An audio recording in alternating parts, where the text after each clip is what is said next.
உன்னதமே என் தலைவா, உனக்கு கோடான கோடி வாழ்த்துக்கள், நன்றிகள்.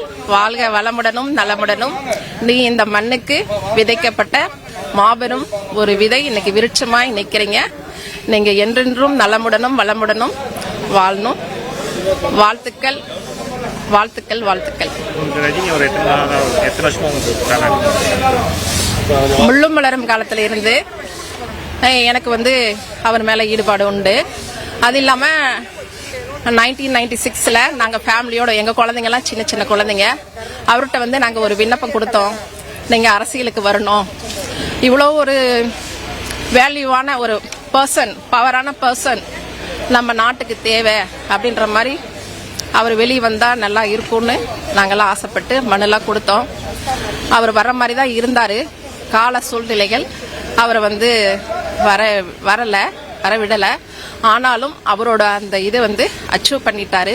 அரசியல்லையே ஆகட்டும், வாழ்வியல் தத்துவங்கள்லயே ஆகட்டும், ஜனங்களோட மனதில் என்னைக்குமே நிலைச்சி இருப்பாரு. இந்த மண்ணுக்கு அவரால் அந்த கடமைகள் வேஸ்ட் ஆகுதே நான் ஃபீல் பண்ணுவேன். இவ்வளோ பவரான ஒரு மனிதனோட, வேல்யூவான மனிதனோட பவர் அரசியலுக்கு வராமல் வேஸ்ட் ஆகுதே நான் ஃபீல் பண்ணுவேன்.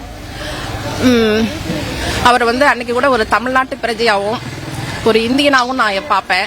இன்னைக்கு அவரை உலகளாவிய ஒரு மனிதனா நான் பார்க்குறேன். அந்த ஒரு மனப்பக்குவத்தை, எழுச்சியை எல்லார் இடத்துலையும் கொண்டாந்துருக்கிறாரு. என்னைக்கும் ஒரே சூப்பர் ஸ்டார் அவர் தான். நான் இன்னைக்கு டிஎம்கேல இருக்கேன் அப்படின்னா அதுக்கு இவரோட நான் பயணித்த காலங்கள் எனக்கு ஒரு இது. கலைஞர் சொல்லுவாரு, அவரோட உன்னத உழைப்பு, அவரோட அந்த இதுதான் அவர் இன்னைக்கு வரைக்கும் ஒரே சூப்பர் ஸ்டார் அவர் தான்.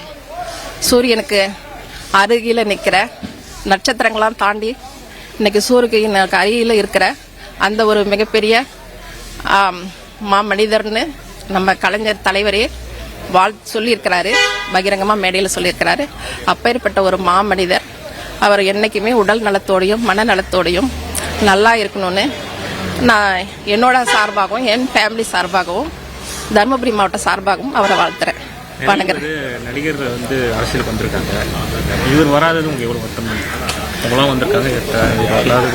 அவர் வராதது ஒரு பக்கம் வருத்தம் இருந்தாலும் அவர் அரசியல்வாதி தான், மனிதர் தான்.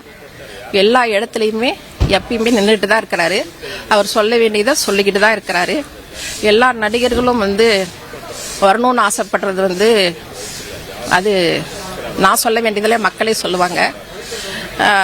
சும்மா ஷோ காட்டிட்டு வர்றதெல்லாம் அரசியல் ஆகாது, அரசியல்வாதி ஆக முடியாது, அந்த இடத்த அடைய முடியாது. இவர் ஒரு மாபெரும் விருட்சம். இந்த விதை நிறைய இடத்துல விதைக்கப்பட்டிருக்கு. இப்ப வரேன்னு சொல்ற அரசியல்வாதிகள்லாம் ஒண்ணுமே விதைக்காம ஷூட்டிங் ஸ்பாட்ல நிக்கிற மாதிரி ஷோ காட்டிட்டு இருக்கிறாங்க. அதெல்லாம் புதுசா ஈசல் வரும் இல்லைங்களா, மழை பெஞ்சா ஈசல் வரும், 3 நாள் அது முடிஞ்சு போயிடும். அந்த மாதிரி ஒரு தாக்கம் தான் அது நிலைக்காது, கண்டிப்பா நிலைக்காது. இவர் ஒரு தனி மனிதர், மாமனிதர். நமக்கு இது ஒரு வரம். இவர் வந்தது, இவர் நமக்கு கிடைச்சது, நம்ம தமிழ்நாட்டுக்கு ஒரு வரம், நம்ம மண்ணுக்கு ஒரு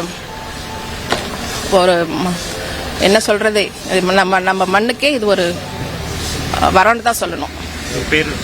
பானுமதி பெருமாள், தருமபுரி மாவட்டம் அரூர்.